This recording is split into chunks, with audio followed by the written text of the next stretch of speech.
অনেক দিন আগের কথা। এনায়েতপুর নামের একটি গ্রাম ছিল। এখানকার মানুষজন খুব সহজ সরল ছিল। এখানকার মানুষজন খুব গরিব ছিল। ওই গ্রামের বটগাছের নিচে একটি কুঁড়ে ঘর ছিল। ওইখানে বাস করত আকাশ, তার স্ত্রী ও ছেলে। আমি কি করব হীরা? আমি যার পারছি না। যাদের কাছে কাজ চাইতে যাই তারা সবাই আমাকে না করে দেয়। আমি তাদেরকে কিভাবে বলি আমার ঘরে যে একটা ছোট ছেলে আছে, আমরা 2-4 দিন না হয় না খাই থাকলাম, কিন্তু ছোট বাচ্চাটা কি পারবে না খাই থাকতে? আমাদের কপালটা এতটাই খারাপ, গরিব আর সৎ লোককে কেউ কাজ দিতে চায় না। আমার মাঝে মাঝে মনে হয় কি জানো হীরা, আমি তোমাকেও বিষ দেই আর আমিও বিষ খেয়ে মারা যাই, কিন্তু পারি না এই ছেলের দিকে চায়। আমরা না থাকলে এই ছেলেটার কি হবে? তুমি চিন্তা করো না, আল্লাহ সবাইকে এক সমান দেখে। আজ আমরা এক মুঠো ভাতের জন্য ছটফট করছি, কিন্তু তার মানে এটা না যে আমরা হেরে যাব। আমাদের আল্লাহর কাছে চাইতে যতক্ষণ, কিন্তু তার দিতে দেরি হয় না। বাহ হীরা বাহ, আজ আমি তোমার জন্য খুব গর্বিত। এই প্রথমে একজন অসহায় পুরুষকে তার বউ ছেড়ে না যে তার পাশে শক্তি হয়ে আছে। আমি তোমাকে কথা দিচ্ছি, আমার যতই কষ্ট হোক না কেন আমি তোমাকে আর কোনো কষ্ট পেতে দেব না।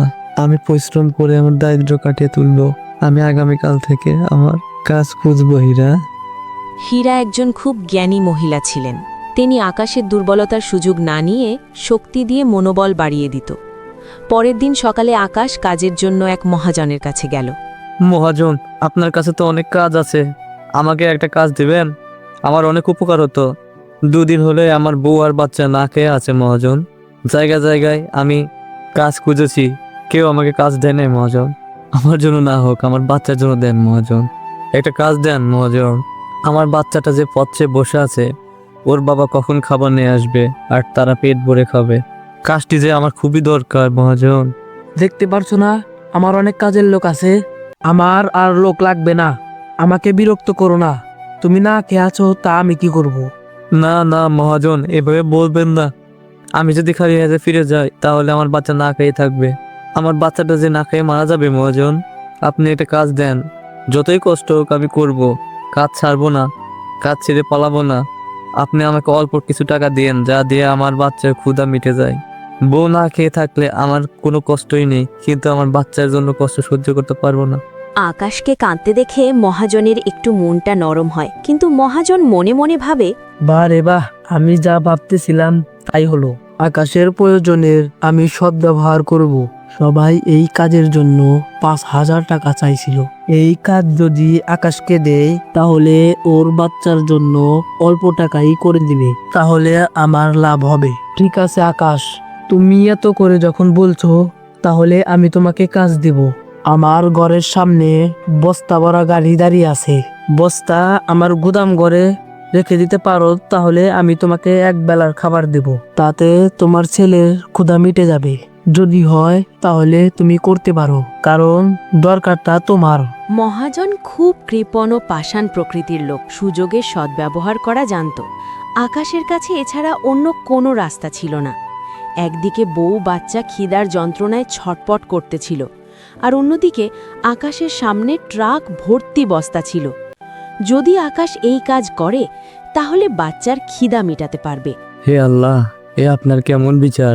শুধু এক টাইমে খাওয়ার জন্য এত কষ্টের কাজ। গরিবের সুযোগ কিভাবে নিতে হয় সেটা মহাজন ভালোই জানে। আল্লাহ, তুমি আমাকে সাহায্য করো। আমি পেটে খিদা নিয়ে এত কষ্টের কাজ করতে যাচ্ছি, শুধু আমার ছেলের জন্য এই কাজ করতে যাচ্ছি। আকাশ আল্লাহর উপর ভরসা নিয়ে এই কাজ শুরু করতেছে। ক্ষুধা পেটে এই কাজ খুবই কঠিন ও কষ্টের। শুধু বাচ্চার জন্য এত কষ্টকে কষ্ট মনে হচ্ছে না। এতগুলো বস্তা শেষ হতেই চাইছে না। এখন আমি কি করব? আবার যদি এই কাজ সময় মতো করতে না পারি তাহলে মহাজন রাগ করবে, তাহলে আর খাবার দেবে না। যতই কষ্টই হোক আমার শেষ করতেই হবে। এই কাজ আমি শেষ করেই ছাড়বো। আকাশ কাজ করতে আছে, চিন্তায় চিন্তায় তার সব শক্তি শেষ হয়ে যায়। কারণ কাল থেকে সেও না খেয়ে আছে, শরীর যেন তার আর চলতেছে না। বাপরে, আমার কোমর! হে আল্লাহ, মনে হয় আমার এখন জানটাই বের হয়ে যাবে। এখন আমি কি করব? কাজ আর একটু বাকি আছে যে আমার। আকাশ আর নড়তে পারতেছে না। সময়ের মতো সময় চলে যাইতেছে। একদিকে বউ আর বাচ্চা না খেয়ে আছে। আমাকে এই কাজ শেষ করতেই হবে, না হলে সবাই না খেয়ে থাকবে। গরিব যে কষ্ট না করলে কোনো কিছুই মেলে না। তাই তাই আমাকে কষ্ট করতে হবে আমার বউ বাচ্চার জন্য। আকাশ নিজের মনের জোর বাড়িয়ে কিছুক্ষণের মধ্যে কাজ শেষ করে। আকাশ খুব খুশি খাবার নিয়ে যেতে পারবে বলে। এখানে মহাজন এসে দেখে কাজ শেষ। তখন আকাশকে বলে, বাহ আকাশ, তুমি তো খুব ভালোই করেছো। আমি মনে করেছি তুমি বাড়ি চলে গেছো। তোমার এই কাজে আমি খুব খুশি। দাঁড়াও, আমি খাবার নিয়ে আসি। মহাজন তো খুব খুশি, কারণ তার কাজ অল্প টাকার মধ্যেই হয়ে গেছে। এই নাও আকাশ, তোমার কষ্টের ফল। শুধু তোমার বাচ্চার জন্য নয়, তোমাদের সবার জন্য খাবার দিয়েছি, কারণ তোমার মেহনত দেখে এই খাবার দিচ্ছি। যাও আকাশ, বাড়ি যাও। আকাশ মহাজনকে ধন্যবাদ দিয়ে বাড়ির দিকে রওনা দেয়। বাড়ি গিয়ে দেখে সবাই তার পথ চেয়ে বসে আছে। বাবা তুমি এসেছো? মা দেখো বাবা এসেছে। বাবা ব্যাগের মধ্যে কি এত সুন্দর গন্ধ বার হচ্ছে? যেও না বাবা, যেও না বাবা, আমার খুব ক্ষুধা লাগছে। হীরা, বাচ্চাকে নিয়ে এসো, সবাই বসে একসাথে খাই। জানি না আবার কবে একসাথে বসে খাইতে পারবো। তুমি এ কথা বলছো কেন? দেখো কালকের খাবারের ব্যবস্থা হয়ে যাবে। আকাশ খুশি ছিল, কিন্তু মনে মনে কষ্ট, কালকে কি করে খাবার পাবে। সবাই একসাথেই খাইতে শুরু করে। এখন বাড়ির সব দায়িত্ব তোমার উপর দিয়ে গেলাম। বাচ্চা ঘুমিয়ে আছে, যখন উঠে খাবার চাইবে তুমি তখন কোনো কিছু বলে তাকে চুপ করে রাখো। আমি খাবারের খোঁজে যাচ্ছি, আমার আসতে রাত হতে পারে। আমার বেশি দেরি হলে তুমি ঘুমিয়ে পড়ো। আকাশ তার বউকে মিথ্যা কথা বলে, কাজের খোঁজে চলে যায়। যাইতে যাইতে ভাবতেছে আজ কোথায় কাজ পাবে। তখন রাস্তার উপর একটা ব্যাগ দেখতে পায়। আশেপাশে দেখে, কিন্তু কাউকে দেখতে পায় না। হে আল্লাহ, এই ব্যাগটা কার? এখানে পড়ে আছে, আশেপাশে তো কাউকে দেখতে পাচ্ছি না। যার এই ব্যাগটা হারিয়েছে সে মনে হয় কত না সমস্যায় পড়েছে। কিছুক্ষণ অপেক্ষা করে দেখি তো কাউকে দেখতে পাই নাকি, কেউ নিতে আসে নাকি।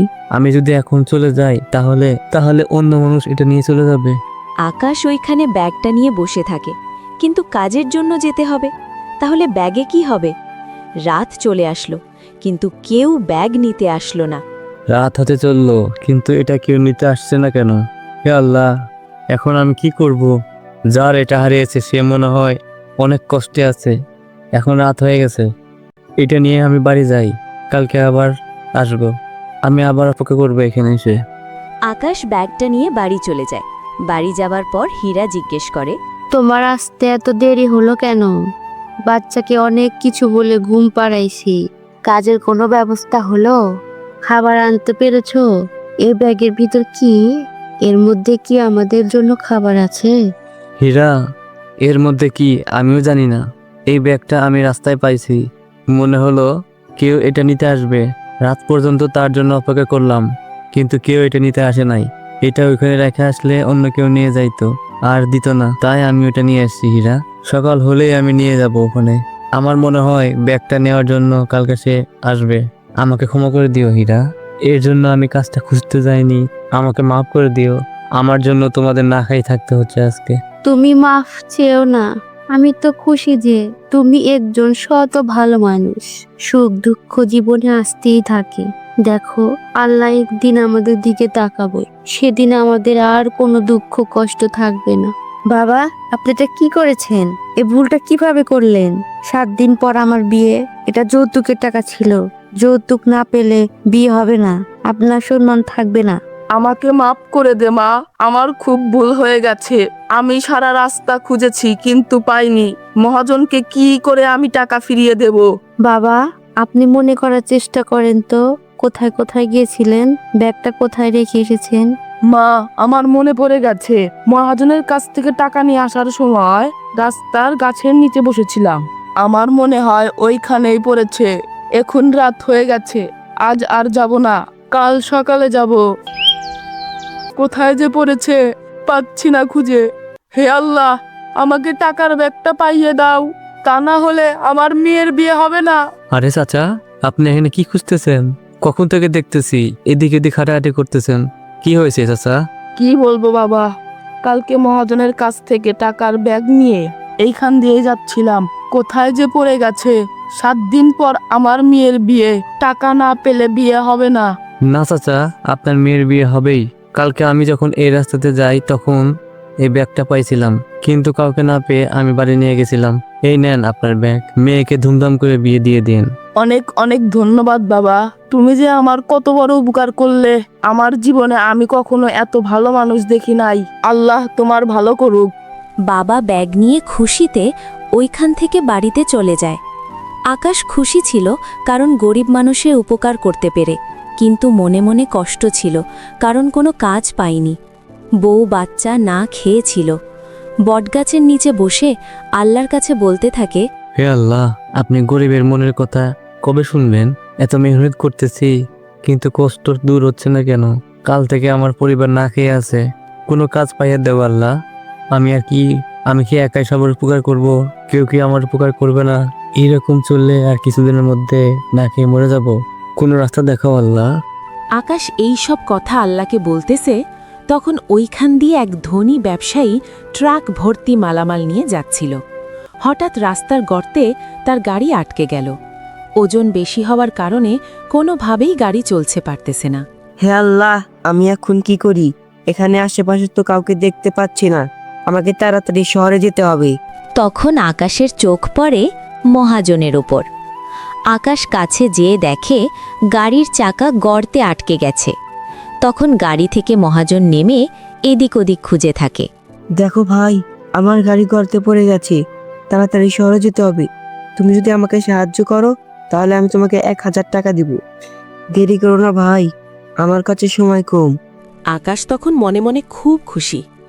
আকাশ তখন দেরি না করে গাড়িকে গর্ত থেকে বের করার চেষ্টা করে।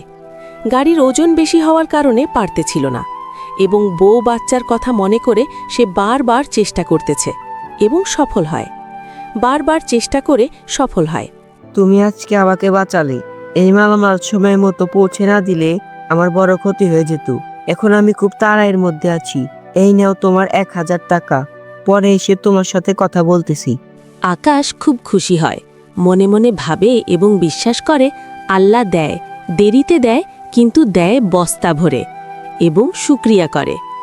আবার মনে মনে ভাবে এবার আমার পরিবারের পেটের ক্ষুধা ভালোভাবে মিটাতে পারবে এই টাকা দিয়ে। এই কথা ভাবতে ভাবতে বাড়িতে যাবে, তখন তার চোখ পড়ে এক বান্ডেল টাকার ওপর। এতগুলো টাকা, এতে আমার 6 মাসের খাবারের ব্যবস্থা হয়ে যাবে। কিন্তু এই টাকা কোথা থেকে আসলো? আমার মনে হয় মহাজনের পকেট থেকে পড়ে গেছে। না না, এই টাকা আমি নিতে পারবো না। মহাজন, আপনার এই টাকার ব্যাগটা পড়ে গিয়েছিল। হে আল্লাহ, আমি এটা কি দেখতেছি? এই জামানায় এত ইমানদার মানুষ এখনো আছে? তুমি কে ভাই? আমার এত বছর বয়সে তোমার মতো মানুষ দেখিনি। তুমি চাইলে এই টাকা নিয়ে চলে যেতে পারতা। তোমাকে খুব খুব ধন্যবাদ। এ টাকা তুমিই রেখে দাও। না না মহাজন, আমি এটা নিতে পারবো না। এ টাকার দরকার নেই। আমি পরিশ্রম করে খেতে চাই। টাকার বদলে আমাকে একটা কাজ দিন। এটা নিয়ে তুমি দোকান দাও, আর মাসে মাসে একটু একটু করে শোধ করে দিও। এতে তোমার সংসারও চলবে, আমার টাকাও পরিশোধ হবে। আকাশ সেই টাকা নিয়ে এসে মহাজনের কথা মতো ছোট একটি দোকান দিল, আর সততার সাথে দোকানদারি করলেন। তাদের আর কোনো কষ্ট লইল না। তার বউ প্রতিদিন রান্না করল। তাদের আর না খেয়ে থাকতে হতো না। এভাবে তাদের দিন কাটতে লাগলো। তো বন্ধুরা, আপনারা তো বুঝলেন, সৎ আর সততা থাকলে এবং পরিশ্রম করলে তারপর একদিন পাবেই। তোমরা কি ধরনের গল্প দেখতে চাও কমেন্ট করে আমাকে জানাও। লাইক ও সাবস্ক্রাইব করে দিও।